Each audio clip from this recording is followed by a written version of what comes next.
Hello everyone, Reverend Deanna Cox here with your midweek reflection for this first week of May. I'm not in the most beautiful of places.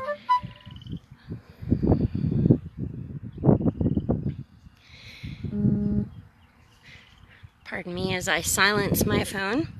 I'm not in the most beautiful of places, but I'm kind of tucked down in here to be out of the wind so that hopefully I'm still close enough that you can hear the red-winged blackbirds singing and the geese and all the other birds and things that are in the marshland off behind me.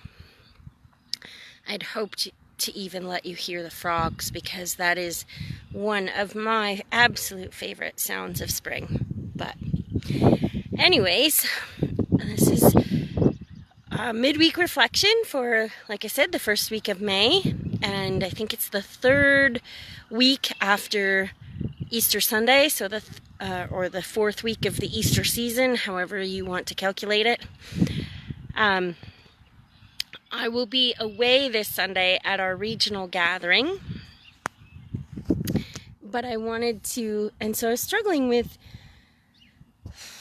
what kind of a reflection I could maybe offer this week, seeing as it doesn't necessarily tie in to the scripture for Sunday. And I was thinking, I've been chatting with someone about our potential, about a potential idea, and actually one that in some sort of variation or another might work for all three of my communities of faith that I serve physically, Daysland, Killam, and Rosalind. I said in some form or another, they might take on slightly different iterations depending on where it's at. And that is trying to find a way to provide meals and fellowship for people in our community. One iteration is we've had people express, wanting to learn how to budget with the rising cost of food and just learning to cook different things. So there's like a community kitchen idea. We've heard that there's just a lot of singles of all ages in our communities that eat alone. And so just the idea of coming together and eating together is one. And then we have like some busy families that are like, I would love to come and have adult conversation and make a bunch of freezer meals that would, so that as a busy parent, I can, have some more time, free up some time in my schedule. And so I'm just going to refer to it today as meals together. And it also ties in with something else that our communities have been approached with, is the idea of collaborating. And I really think that for our ministry and our communities to survive, we need to really lean into collaboration. Just working together to better our world and ourselves instead of trying to promote individual either organizations or personal individual goals. And I really think that that's the way we need to shift our focus. And that's partly why I wanted to have these cacophony or symphony of sounds of nature behind, because I see collaboration in nature all the time. Things work together to support and feed each other. And not really needing to say, hey, this is mine. So as I was walking, wondering what I would say, and I started to think about the story of Jesus feeding the crowds, feeding the crowd of 5,000 with just a couple of loaves of bread and fish. And you could hear that literally.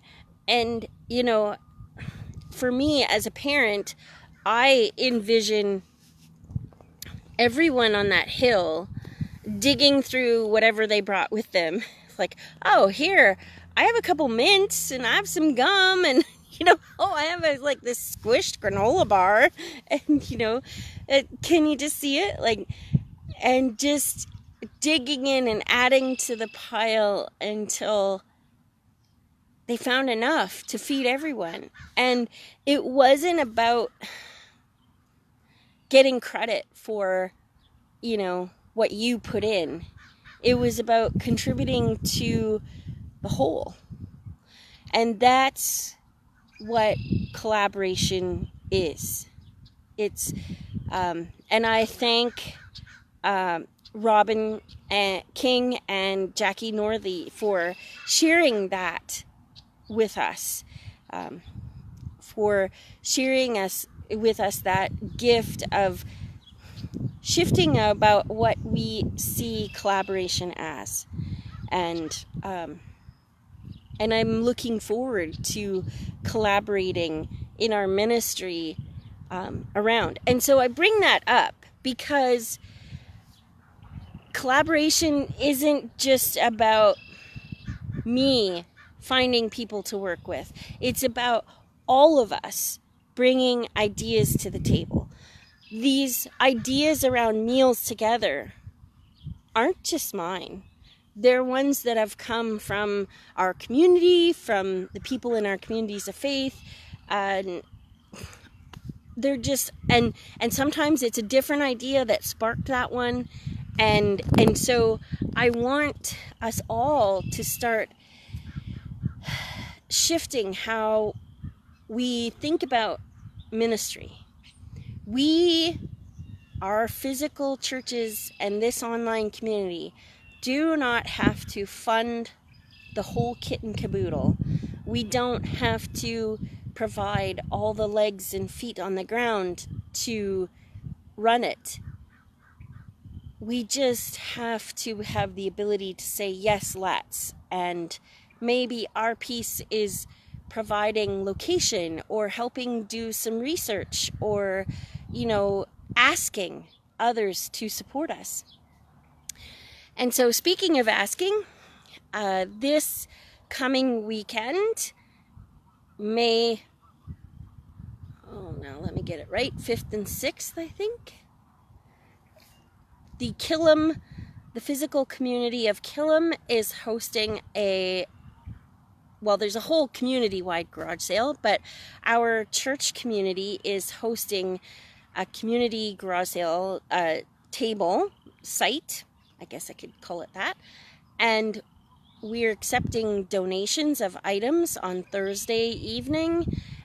They can be dropped off, as well as the sale will run Friday and Saturday. Friday 10 till 8 and Saturday 10 till 4 or until we run out of stuff. And the funds are going to help us start to launch something of this Meals Together program, or at least give us some breathing room so that we have the energy to investigate this Meals Together program. And so if you are able to support us in any sort of way, that would be awesome. And we're also looking for ideas on groups that might collaborate with us to help us reach funding to support, say, like the freezer meal program, or, you know, some other